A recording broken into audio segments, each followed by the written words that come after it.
लोग डिस्कशन करने जा रहे हैं कुछ और इंपॉर्टेंट टॉपिक्स के बारे में। लास्ट डिस्कशन यानी first part of electromagnetic induction में बच्चों हम लोगों ने 3 एक्सपेरिमेंट सीखे।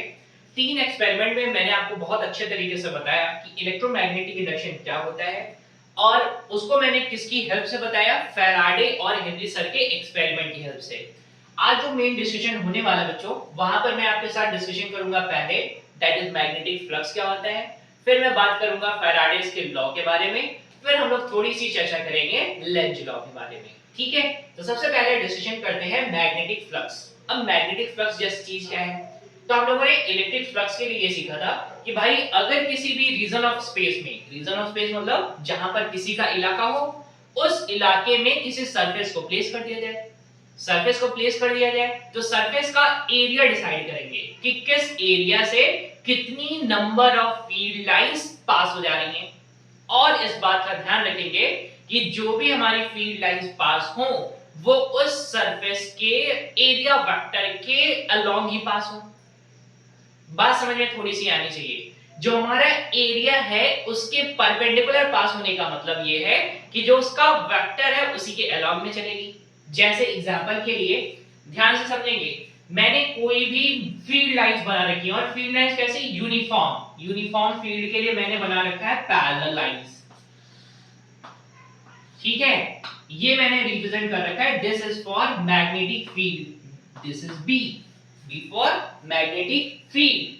अब अगर मैंने इसमें ना किसी भी एरिया को प्लेस कर दिया, सरफेस एरिया को प्लेस कर दिया है, यानी सरफेस को प्लेस कर दिया कुछ ऐसे, ठीक, मैग्नेटिक फील्ड कैसा है, पैरेलल। अभी ये तो आपको समझ में आएगा। मैंने सेम सिनेरियो अलग में इसका दूसरा सेटअप तैयार किया, यहां पर फील्ड लाइंस ऐसी ही हैं, फील्ड लाइंस ऐसी ही हैं। अभी मैंने जो सरफेस रखा है कुछ ऐसे रख दिया, ठीक। लेट करते हैं these both surfaces are open surfaces. कैसे सरफेस है ये, ओपन। लेट कर सकते हो एक डिस्क अज्यूम कर सकते हो, ठीक है ना, या फिर एक सर्कुलर रिंग अज्यूम कर सकते हो, ओपन सरफेस है। तो अगर मैं इसका एरिया वेक्टर डिसाइड करूं, इस रिंग का या इस सरफेस का एरिया वेक्टर डिसाइड करूं, तो कैसे, ओपन है, तो दोनों तरफ जिस तरफ से आप देखेंगे उस तरफ ही आपको क्या मिलेगा, दैट इज एरिया वेक्टर मिलेगा। मैं कैसे रिप्रेजेंट करता हूं और मैं समझाता कैसे हूं, जैसे एग्जांपल जरा समझो जरा ध्यान से। जैसे मैं इस रूम में हूं और मुझे ना सरफेसेस का एरिया वेक्टर निकालना है, तो कैसे निकाला जाए, ये नीचे वाला सरफेस है, खड़े हो जाओ इसके ऊपर, आप इस सरफेस के कैसे हो, परपेंडिकुलर, तो आपका वेक्टर किधर होगा, इसी के अलोंग होगा।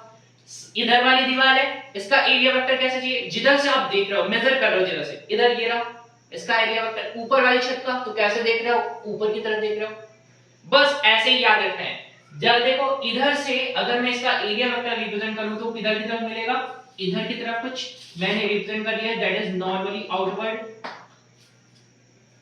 ठीक। ये एरिया वेक्टर, इसका एरिया वेक्टर ए, करेक्ट, और किसके अलोंग है, ये मैग्नेटिक फील्ड के अलोंग है। लेकिन ये जो सरफेस है इसके कैसा है, परपेंडिकुलर। यहां पर देखो जरा, यहां पर फील्ड लाइंस कुछ ऐसी जा रही हैं, इनका अगर एरिया वेक्टर ड्रॉ करें दैट इज नॉर्मली आउटवर्ड, इसका area vector that is a. अब कहानी में दूसरी चीज क्या सीखना है आपको, कि जितनी भी फील्ड लाइंस नॉर्मली पास हो, यहां पे तो सारे के सारे नॉर्मली पास हो रहे हैं, यहां पर नॉर्मल पास हो रहे हैं क्या, बिल्कुल भी नहीं। तो इनका क्या देखना है मुझे, कैसे कैलकुलेट किया जाएगा फ्लक्स को।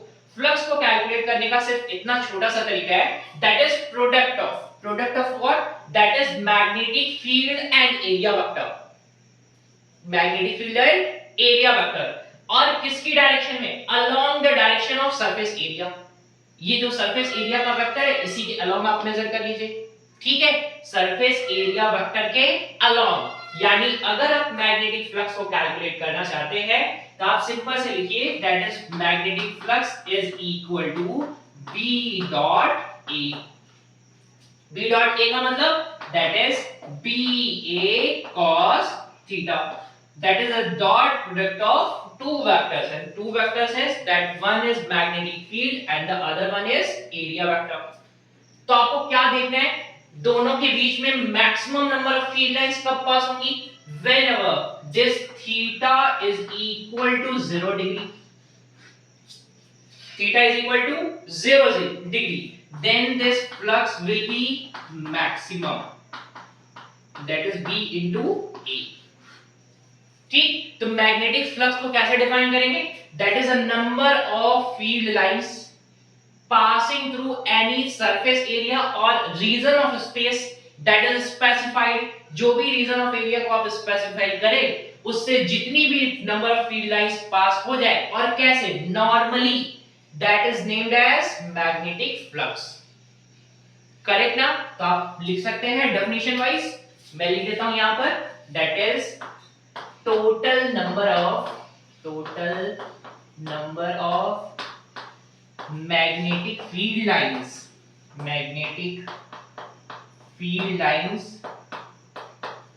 passing through any surface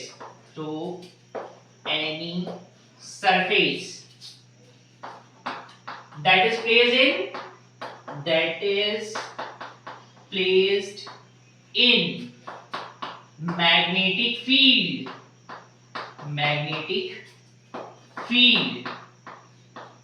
or that field lines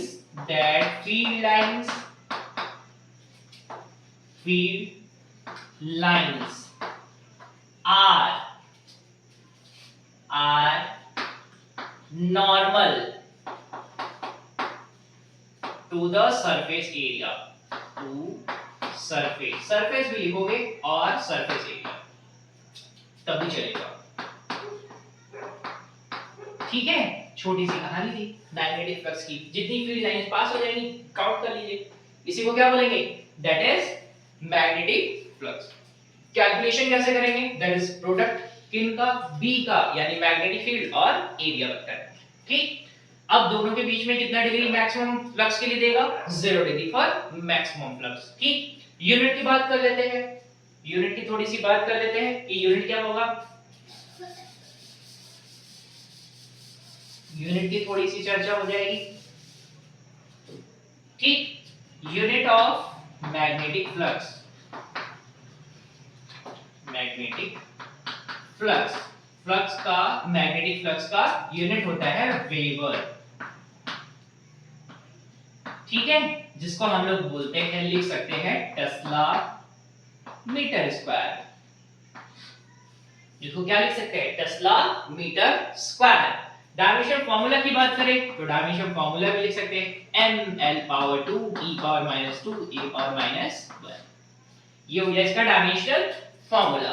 other units की बात करें तो अदर यूनिट्स भी लिख सकते हैं। 1 weber is equal to 10 power 8 maxwell, और छोटा यूनिट है। ठीक है, तो आपके पास ये आ गया है मैग्नेटिक फ्लक्स। ठीक है, समझ में आई बात ना कि भाई जो भी एरिया, जैसे इलेक्ट्रिक फील्ड लाइंस वाले में हम लोग कर रहे थे, या फिर इलेक्ट्रिक फ्लक्स वाले में हम लोगों ने सीखा था, क्या सीखा था कि भाई जो भी एरिया जितनी इलेक्ट्रिक फील्ड लाइंस जाएंगी इलेक्ट्रिक फ्लक्स हो जाएगा, तो मैग्नेटिक फील्ड लाइंस जाएंगी तो मैग्नेटिक फ्लक्स हो जाएगा। वहां पर phi e से रिप्रेजेंट किया था, यहाँ पर phi b से रिप्रेजेंट कर दो। ठीक है, यहाँ पर यूनिट ऑफ इसी का ध्यान रखना है, दैट इज यूनिट क्या लिखेंगे? Weber, that is tesla metre का स्क्वायर, या फिर बोलेंगे दैट इज मैक्सवेल। ठीक है, तो ये इनकी यूनिट्स हो गई। डायमेंशन फार्मूला भी मैंने सेट कर रखा है, that is ml power 2 t power -2 a power -1। ठीक है, अब थोड़ी सी चर्चा आगे बढ़ाते हैं। ये बात करना क्यों जरूरी था? फैराडे के एक्सपेरिमेंट में एक चीज सामने आई कि जब भी हम मैग्नेट को आगे पीछे कर रहे थे, इलेक्ट्रोमैग्नेट को भी आगे पीछे कर रहे थे। एक बार बार मैग्नेट लिया था, एक बार सोलेनॉइड लिया था, यानी इलेक्ट्रोमैग्नेट, एक बार नेचुरल मैग्नेट और बार मैग्नेट, नेचुरल मैग्नेट और सोलेनॉइड। तो उसमें क्या था कि जब आगे पीछे कर रहे थे तो हो क्या रहा था कि फील्ड लाइंस किसी भी एरिया से क्या हो रही थी? पास हो रही थी। एक बात का ध्यान रखेंगे, यहां पर एक चर्चा की जाएगी फ्लक्स लिंकेज। फ्लक्स लिंकेज का मतलब, अगर एक कॉइल है तो फ्लक्स पास हो रहा था, एक ही कॉइल से पास हो रहा था। अभी नंबर ऑफ टर्न्स, एक कॉइल के बाद दूसरी, दूसरी के बाद तीसरी, तीसरी के बाद चौथी, ढेर सारे कॉइल्स का अरेंजमेंट हो जाएगा। तो उससे क्या हो जाएगा? एक के बाद दूसरा, दूसरे के बाद तीसरा, तो उसको बोलते हैं फ्लक्स लिंकेज। ठीक है ना? ध्यान से समझ में आएगा। चलिए, तो अभी बात करने वाले हैं थोड़ा सा आगे जिस टॉपिक के बारे में आप चर्चा करेंगे उस टॉपिक का नाम है फैराडेज लॉ। ठीक है, चलिए तो फैराडेज लॉ को फटाफट लिखते और देखते हैं।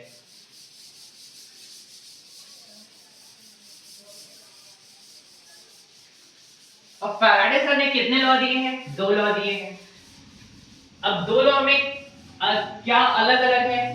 पहला लॉ हमें ये बताता है बस कि भाई जो भी हमारे पास प्रोसेस हो रहा था, जिसके थ्रू फ्लक्स जनरेट हो रहा था, जिसके थ्रू ईएमएफ जनरेट हो रहा था, that phenomena is known as electromagnetic induction. और ये प्रोसेस तभी तक होगा जब तक हम क्या करेंगे, करंट को वैरी कराएंगे। करंट को क्या कराएंगे? वैरी कराएंगे। और जैसे ही करंट को वैरी कराना बंद कर देंगे तो इलेक्ट्रोमैग्नेटिक इंडक्शन होना बंद हो जाएगा। दूसरे लॉ में हमें इसके ईएमएफ के मैग्नीट्यूड के बारे में बताया गया कि मैग्नीट्यूड कितना होगा। चलिए फटाफट लिखते हैं दोनों लॉज को, फिर चर्चा करेंगे। तो लिखते हैं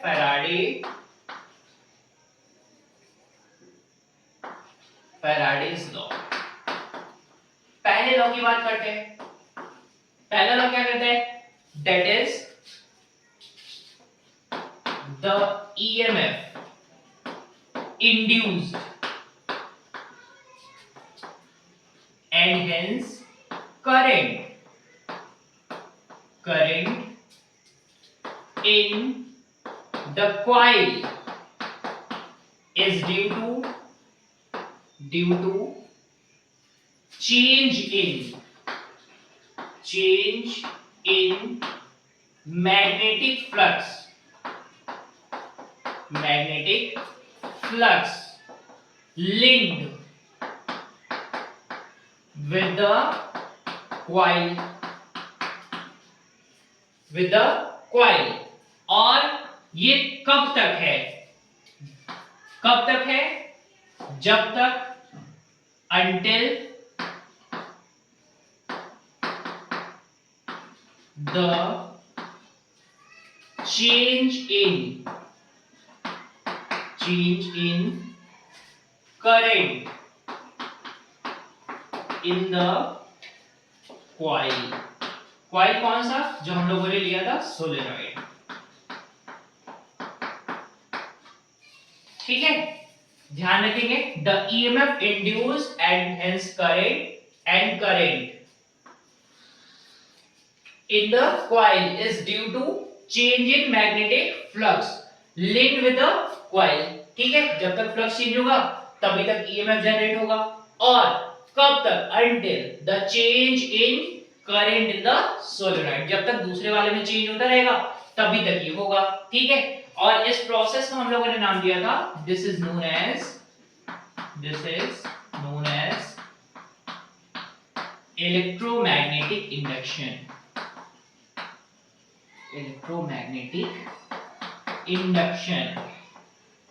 इसको क्या बोलते हैं? इलेक्ट्रोमैग्नेटिक इंडक्शन बोलते हैं। ये था लॉ नंबर 1। ठीक है, लॉ नंबर 2 की चर्चा करते हैं फटाफट। अब इसका मैग्नीट्यूड कैसे आएगा? That is the magnitude of induced EMF is equal to the rate of change of magnetic flux। बस ये थे फैराडे सर के 2 लॉ। पहले लॉ में बताया गया कि भाई प्रोसेस को हम लोग बोलेंगे इलेक्ट्रोमैग्नेटिक इंडक्शन, जिसके थ्रू क्या होगा? करंट इंड्यूस होगा या ईएमएफ इंड्यूस होगा। अल्टीमेटली हमको करना क्या है? करंट को इंड्यूस कराना था। ठीक, दूसरे वाले में क्या बताया कि भाई जो आपके पास ईएमएफ आ रहा था ना, उसका मैग्नीट्यूड कितना होगा? तो मैग्नीट्यूड क्या होगा? That is equal to rate of change of magnetic flux.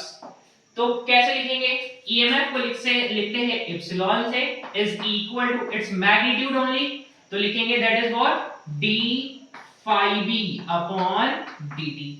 phi b stand for, अभी थोड़ी देर पहले पढ़ा, magnetic flux. phi b stand for magnetic flux. Correct, कोई गड़बड़ तो नहीं करेंगे। अगर मेरे पास n नंबर ऑफ टर्न्स है, यानी जो फ्लक्स लिंकेज की बात करेंगे तो यहाँ पर n ऐड कर दीजिए, यानी हम इसको लिख सकते हैं that is magnitude of induced EMF is equal to what, that is n d phi b upon dt। ठीक है बच्चों, तो ये हमारा ईएमएफ इंड्यूस हो गया, उसका मैग्नीट्यूड भी मिल गया। अब इसमें खास बात क्या है, यहाँ पर ये जो इंड्यूस ईएमएफ हुआ है इसके पोलैरिटी के बारे में चर्चा की जाएगी कि भाई डायरेक्शन कैसे बताएंगे, इंड्यूस ईएमएफ है तो किधर की तरफ किस डायरेक्शन में होगा। तो डायरेक्शन बताने के लिए हम लोग दूसरा एक लॉ है, उस लॉ को हम लोग बोलते हैं लेंज लॉ। तो यहीं पर मैं इंक्लूड कर देता हूं। तो ईएमएफ को कैसे लिखेंगे, that this EMF is equal to minus n d phi b upon dt. This negative sign is from Lenz law. Negative sign is from Lenz law. ठीक है, और इसको अदर फॉर्मूले में आप जो लिखना चाहते हैं तो लिख सकते हैं। कैसे लिख सकते हैं, यहां पर इसको लिख सकता हूं मैं, देखो EMF is equal to minus n को वैसे ही सेट रहने दो, यहाँ पर चेंज इन फ्लक्स यानी phi 2 minus phi 1 और अपॉन क्या कर सकते हो, that is change in time, that is delta t। आप इसको ऐसे भी लिख सकते हैं। ठीक है, तो मैंने फैराडेज के दो लॉ बताए हैं, क्या समझ में आई ये बात। पहले लॉ के बारे में भाई कि भाई जो भी ईएमएफ इंड्यूस हुआ है वो चेंज इन मैग्नेटिक फ्लक्स की वजह से ही आएगा। ठीक, कब तक ये रहेगा, जब तक चेंज इन करंट हो रहा है। ठीक, अगर और उसके बाद क्या हो जाएगी कहानी इसकी खत्म, यानी नहीं रहने वाला है। ठीक, दूसरी एक चीज उसके मैग्नीट्यूड के बारे में चर्चा करें तो magnitude of induced EMF is equal to the rate of change of magnetic flux. Magnetic flux के बारे में चर्चा की जाएगी, तो मैंने वही बताया that is magnitude is equal to d phi b upon dt। That is magnitude को अगर फ्लक्स लिंकेज की बात करेंगे, फ्लक्स लिंकेज की वजह से, तो n d phi b upon dt। अगर इसको और फॉर्मूले में लिखना है तो मैंने यहां पर एक नई चीज लिखी है, क्या, दैट इज माइनस साइन यहां पर इंक्लूड किया है। क्यों, दैट इज पोलैरिटी डिफाइन करेगा किसका, इंड्यूस्ड ईएमएफ का। ठीक, उसके बारे में चर्चा यहीं से शुरू होती है। ठीक, तो मैंने आपको सबसे पहले क्या बताया है, मैग्नेटिक फ्लक्स, फिर मैंने क्या बताया आपको, फैराडेज लॉ। अब चर्चा करने जा रहे हैं लेंज लॉ की कि भाई ये नेगेटिव साइन का क्या मतलब है। ठीक, चलिए तो लिखते हैं अभी Lenz law.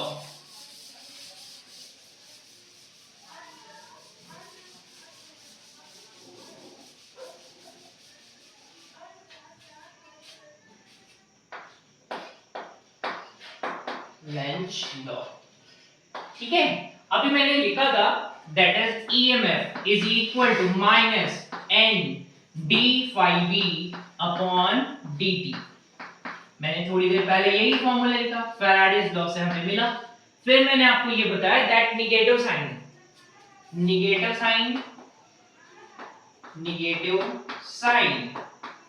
Bye Lenz law. अब लेंज साहब ने क्या बताया, लेंज साहब ने बताया है that is the polarity of induced EMF. Actually मेरा बच्चों लेंज साहब ना लॉ ऑफ एनर्जी कंजर्वेशन पर काम ही करते थे। उनका काम ही था कि भाई कोई भी ना एनर्जी कंजर्वेशन लॉ को वायलेट नहीं करेगा, तो भाई उसी प्रोसेस पे इन्होंने काम किया। ठीक, तो क्या बताया, तो यानी आप ऐसा बोलेंगे भी, अभी आगे चलकर मैं लिखूंगा भी that is Lenz law is based on law of energy conservation. यानी ऐसा कोई भी मशीन नहीं है जो कि एनर्जी कंजर्वेशन को वायलेट करे। अगर वायलेट करेगा तो उसको बोलते हैं परपेचुअल मोशन मशीन। ठीक है ना, तो अभी क्या बात करेंगे, that is this law is based on energy conservation principle. फिर उसके बाद मैं लेंज लॉ का स्टेटमेंट लिख रहा हूं। स्टेटमेंट क्या है, that is the polarity of induced EMF, यानी इसी की चर्चा होगी EMF की, and the polarity of induced EMF in such a manner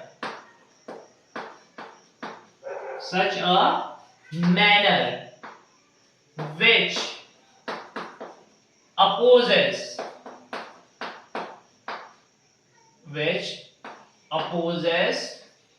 its production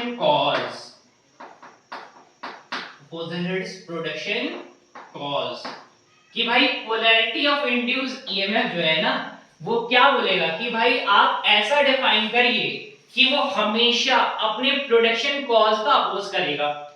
production cause का अपोज करेगा मतलब कि ईएमएफ हमेशा क्या करेगा, ऐसा होना चाहिए जो कि बताए कि भाई चेंज इन फ्लक्स नहीं होना चाहिए, यानी चेंज इन फ्लक्स के अपोजिट डायरेक्शन में। ठीक है ना, देखो जरा कैसे वो सीखते हैं। जैसे जैसे मैंने ना इसके लिए बना दिया है कोई कॉइल, तो मैं इसको हटाता हूं, यहीं पर मैं एक कॉइल बना रहा हूं, जरा ध्यान से समझेंगे। मैंने यहां पर बनाया है कॉइल, ठीक, इस कॉइल को ना कनेक्ट कर रखा है मैंने किसी भी सर्किट अरेंजमेंट से, अरेंज कर दिया। यहां पर गैल्वेनोमीटर मैंने लगा दिया है, यही तो बता रहा था ना कि मेरे पास डिफ्लेक्शन आएगा। यहां पर मैंने एक बार मैग्नेट फिर से ले लिया, अब देखो जरा ध्यान से, ये ले लिया मैंने यहां पर एक बार मैग्नेट, ठीक। बार मैग्नेट का नॉर्थ पोल ये रहा और साउथ पोल ये रहा। लेट करते हैं कि ये जो आपका मैग्नेट है ना, मैग्नेट का मोशन इस तरफ है, मैग्नेट का मोशन इस तरफ है, तो इस कॉइल में करंट आएगा। अब करंट ऐसा आना चाहिए जो कि इसके प्रोडक्शन कॉज का अपोज करे, यानी अगर ये नॉर्थ पोल यहां पर है तो इस साइड ऐसा पोल जनरेट होना चाहिए जो कि क्या करे, जो कि इसको अपोज करे, यानी ये वाला साइड बन जाएगा नॉर्थ पोल और ये वाला साइड क्या बन जाएगा, साउथ पोल। ये ऐसे है कॉइल बच्चों, ठीक है ना, ये कॉइल कैसे है, ऐसे ना। इसको मैं थोड़ा सा और सही कर दूं तो आपको ज्यादा और अच्छा समझ में आएगा। मैंने बना दिया है कुछ ऐसे, ठीक। ये कौन सा पोल जनरेट होगा, नॉर्थ, और ये कौन सा, साउथ, यानी ये इधर वाला पोल कौन सा, नॉर्थ पोल, और इधर वाला साउथ पोल। ध्यान रहे, छोटी छोटी बातें कोई गड़बड़ नहीं करेंगे। अब जरा ध्यान से समझो, मतलब ये अगर मैग्नेट इधर आना चाह रहा है, आ रहा है इधर, तो ये आने देना नहीं चाहता भाई, तभी तो अपोज करेगा। लेट करो कि अगर ना ये वाले को मैं साउथ पोल बना दूं, तो क्या करेगा, खींच लेगा अपनी तरफ। That is the violation of energy conservation. छोटू सा एफर्ट किया, यानी थोड़ा सा एफर्ट किया, लेकिन काम ज्यादा हो गया। तो भाई इनपुट से ज्यादा आउटपुट नहीं होने वाला, ठीक है ना। एनर्जी कंजर्वेशन तो यही कहता है ना भाई, जितनी इनिशियल एनर्जी रहेगी उतनी फाइनल में भी एनर्जी रहनी चाहिए। ज्यादा तो होने वाले से रही या कम होने से रही, एनर्जी का ट्रांसफर ही होगा। तो अभी ध्यान से समझेंगे कि भाई यहां से इधर की तरफ जा रहे हैं, तो अगर ये नॉर्थ पोल नहीं है, साउथ पोल है, तो क्या करेगा, अपनी तरफ खींचेगा। हमने एफर्ट किया थोड़ा सा, काम ज्यादा हो गया, फिर आना रहा पता लगा तो आ ही नहीं रहे, ठीक। जाते समय तो जल्दी चले गए, आते समय देर से आ रहे, तो हमें ऐसा तरीका ढूंढना था कि भाई मेरा एनर्जी कंजर्वेशन वायलेट ना हो। तो ये वाले पोल कौन सा बन गया, नॉर्थ पोल, और ये वाला कौन सा, साउथ पोल। तो ये जो आपके पास वायर दिख रहा है, इसमें करंट का डायरेक्शन किधर होगा, करंट का डायरेक्शन कैसे पता करेंगे, तो आप सिंपल सा बनाते हैं और मैंने सिखाया भी है। दैट इज आप सिंपल सा लिख लीजिए, ऐसे गोला बना लीजिए और गोले में बना लीजिए किसको, एन को और एस को। ये मैंने बनाया है एन और ये मैंने बना दिया है एस। अगर ये वाला पोल नॉर्थ पोल है, ये वाला पोल कौन सा, नॉर्थ पोल, तो क्या करेंगे, एन को थोड़ा सा टेढ़ा करेंगे। कैसे घूम रहा है ये, एंटी क्लॉकवाइज। ये क्या है, साउथ पोल, तो कैसे घूमेगा ये, क्लॉकवाइज। यानी इसमें अगर इस तरफ से ये ऐसे चल रहा है, ऐसे है ये, तो ऐसे चल रहा है, तो इसमें करंट का डायरेक्शन कैसा हो जाएगा, एंटी क्लॉकवाइज। समझ में आई बात, कोई गड़बड़ तो नहीं करेंगे ना। इधर वाला साइड कौन सा, नॉर्थ पोल, और पीछे वाला साइड कौन सा, साउथ पोल। ध्यान में समझ में आएगा, कोई गड़बड़ तो नहीं करेंगे। अब लेट करो, ये मैग्नेट ना अब क्या कर रहा है, अब दूसरी तरफ जा रहा है, यानी अब मोशन मैंने किधर की तरफ बनाना, अपोजिट बना देता हूं, तो क्या हो जाएगा, ये वाला नॉर्थ पोल है, तो अभी मुझे यहां पर ऐसा पोल चाहिए जो कि क्या करे, इसको जाने नहीं दे। तो जाने नहीं देगा तो क्या हो जाएगा, यहां पर साउथ पोल जनरेट हो जाएगा, इसका डायरेक्शन क्या हो जाएगा, अपोजिट हो जाएगा। यानी एक बात तो यहां से तय है, जो भी हमारे पास करंट इसमें आ रही है वो मैग्नेट के मोशन पर तो डिपेंड कर ही रही है, साथ साथ पोलैरिटी पर भी डिपेंड कर रही है। कि कौन सा पोल है। नॉर्थ पोल यहां पर है तो आते समय यहां पर नॉर्थ बनेगा, जाते समय साउथ बन जाएगा। साउथ पोल यहां पर है तो आते समय यहां पर साउथ बन जाएगा, जाते समय यहां पर नॉर्थ बन जाएगा। समझ में आई बात? कोई गड़बड़ तो नहीं करेंगे ना। मैंने डायरेक्शन बताया भाई, नॉर्थ पोल मतलब एंटी क्लॉकवाइज, साउथ पोल मतलब जाएंगे कैसे, क्लॉकवाइज। ठीक, तो यही लेंज लॉ है। लेंज लॉ क्या कहता है, that is polarity of induced EMF. तो ईएमएफ था मेरे पास, that is n d phi b upon dt, और इसी को लगा देते हैं minus sign. This is what, ये बताएगा that is polarity of induced EMF always opposing its production cause. तो नेगेटिव साइन यही रिप्रेजेंट करेगा कि भाई प्रोडक्शन का जो भी कॉज है मैं उसको हमेशा अपोज करूंगा। ठीक है, समझ में आ गई बात? तो मैंने आज 3 टॉपिक आपसे डिस्कशन किए हैं। पहला, मैग्नेटिक फ्लक्स का मतलब that is total number of field lines passing through any specified region of space normally. दूसरा, फैराडेज लॉ, फैराडे के 2 नियम मैंने पढ़ाए। पहले नियम में मैंने आपको ये बताया कि भाई इलेक्ट्रोमैग्नेटिक इंडक्शन जैसी कोई चीज है जहां पर change in magnetic flux he induce करेगा ईएमएफ, और क्या इंड्यूस करेगा, करंट। और तब तक ये काम करेगा जब तक वो मैग्नेटिक फ्लक्स चेंज हो रहा है। और मैग्नेटिक फ्लक्स चेंज कैसे होगा, फील्ड के चेंज होने से। फील्ड कैसे चेंज होगा, करंट के चेंज होने से। ठीक, ऑलरेडी हम लोग चैप्टर 4 में पढ़ चुके हैं कि करंट जितना बढ़ेगा फील्ड भी उतना बढ़ेगा। बायोट सेवर्ट लॉ में भी पढ़ा, क्या पढ़ा, अगर मेरे पास मैग्नेटिक फील्ड को बढ़ाना है तो करंट के अमाउंट को बढ़ाओ। ठीक है ना, समझ में आएगी बात? कोई गड़बड़ तो नहीं करेंगे? Very good. अब आते हैं लेंज लॉ पे। लेंज लॉ क्या डिफाइन करेगा, that polarity of induced EMF, कि प्लस साइन रहेगा कि माइनस रहेगा। और कैसे इन्होंने बताया कि भाई जो भी पोलैरिटी होगी वो हमेशा अपोज करेगी अपने प्रोडक्शन कॉज का, यानी चेंज इन मैग्नेटिक फ्लक्स का। ठीक, तो मैं उम्मीद करता हूं बच्चों कि आज का लेसन आपको बहुत अच्छे तरीके से समझ में आया है। अगर